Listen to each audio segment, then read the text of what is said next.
Vi saluto, vi ringrazio di essere venuti, ringrazio tutti, no? Ringrazio davvero tutti. Saluto Carlo Martello. Davvero sono contento che stasera ci incontriamo.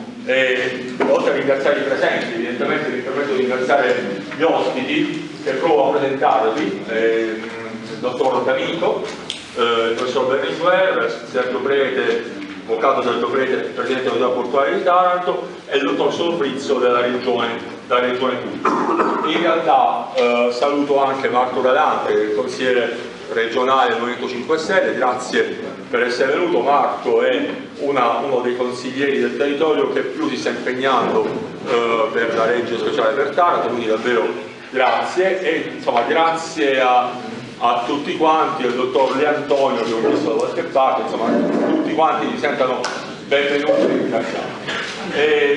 Così provo a dire per quale ragione abbiamo organizzato questo incontro. Noi stiamo provando, come sapete, a scrivere in maniera condivisa questa legge speciale per Taranto.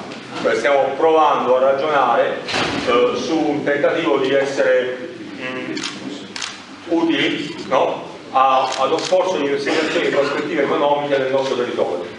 In realtà la legge in sé è terminata, è stata controllata dall'ufficio legislativo della giunta regionale.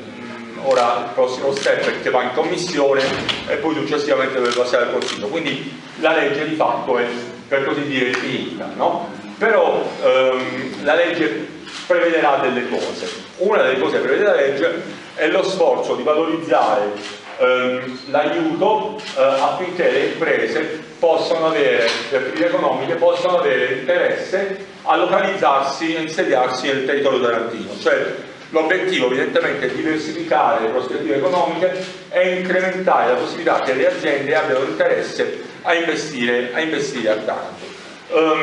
Avevamo ragionato di defiscalizzazione, ovviamente la Regione Puglia può decidere rispetto alle imposte di propria competenza, ma le imposte di competenza della Regione, come sapete, giocano un ruolo assolutamente marginale su quella che poi può essere la decisione di un'azienda di allocarsi o no in un territorio.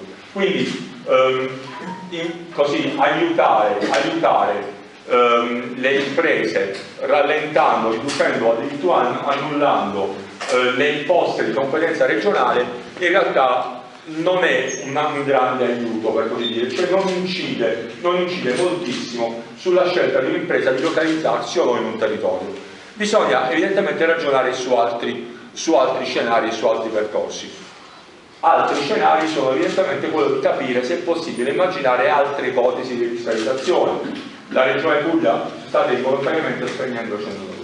La Regione Puglia ovviamente non può di suo decidere di togliere le imposte per così dire nazionali, l'IRPEF per esempio, l'IRES o che ne so, da una città. Non è propria competenza, non lo può fare, no?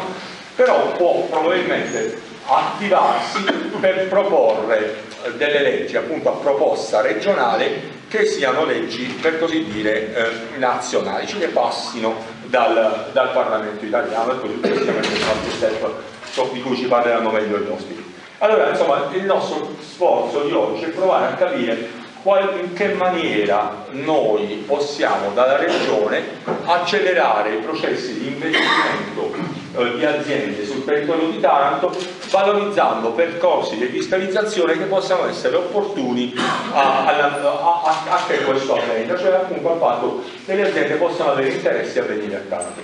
Il mondo ovviamente non inizia oggi, cioè non siamo i primi ad aver pensato questo. Un gran lavoro è stato fatto da Sergio Prete, per esempio, lui ci racconterà qual è il lavoro che è stato fatto, ma devo dire che anche in comunione con alcuni parlamentari della Basilicata, recentemente anche Ludovico Vito si è fatto propositore di una cosa di questo tipo.